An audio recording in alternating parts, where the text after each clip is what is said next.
beaucoup de mes, parce que je suis en relation avec un certain nombre de mes collègues, ex-collègues qui ont été ambassadeurs à droite et à gauche, et il est évident, ils pensent que de toute façon, Zelensky est hors de contrôle.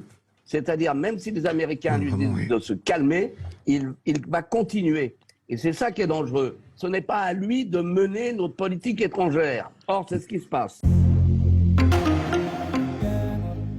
Je suis assez scandalisé par, effectivement, la Zelensky mania. Car j'estime qu'aujourd'hui, cet homme, président de l'Ukraine, qui effectivement défend son pays, mais appelle à toujours avoir plus d'armes, et il est dans une escalade de guerre. Et je crois que c'est dangereux, parce que lorsqu'on rentre dans ce, je dirais, dans ce processus, on voit très bien que les choses empirent chaque jour.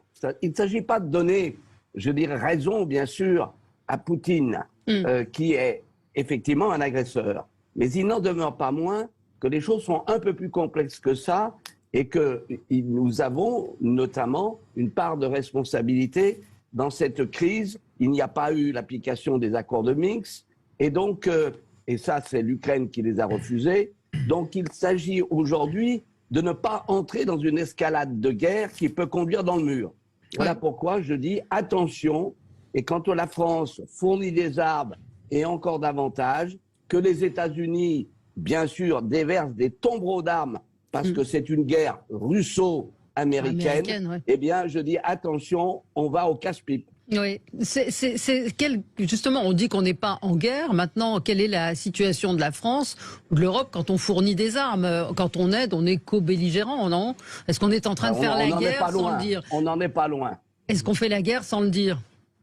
Bien sûr, c'est ce qui se passe. Et surtout, on le fait par des proxys. Parce qu'on le fait par des Ukrainiens contre les Russes, qui sont certainement pas, je dirais, on connaît les Russes. Je les ai pratiqués, moi, quand j'étais en poste à Berlin, et je me suis opposé fermement à eux, quasi physiquement. Donc, je les connais. Ce sont des soviétiques, comme dit Hélène Carrère d'Ancos. Mais il y a un moment, il faut éviter de rentrer dans cette escalade permanente. Mais est-ce que, justement, l'opinion n'est pas un petit peu en train de tourner sur Zelensky? Vous avez vu ce clip qui a été fait, je ne sais pas par qui, où on dit des preuves d'amour.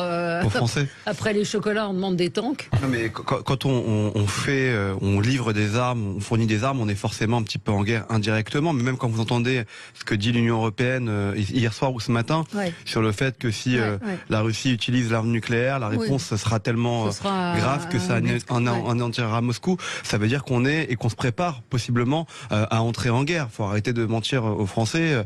C'est une guerre mondiale qui est en train de se jouer en ce moment. Alors pour le moment c'est une guerre froide, mais ça peut s'accélérer très vite. Et c'est pas que d'être alarmiste que de dire ça, c'est juste être réaliste.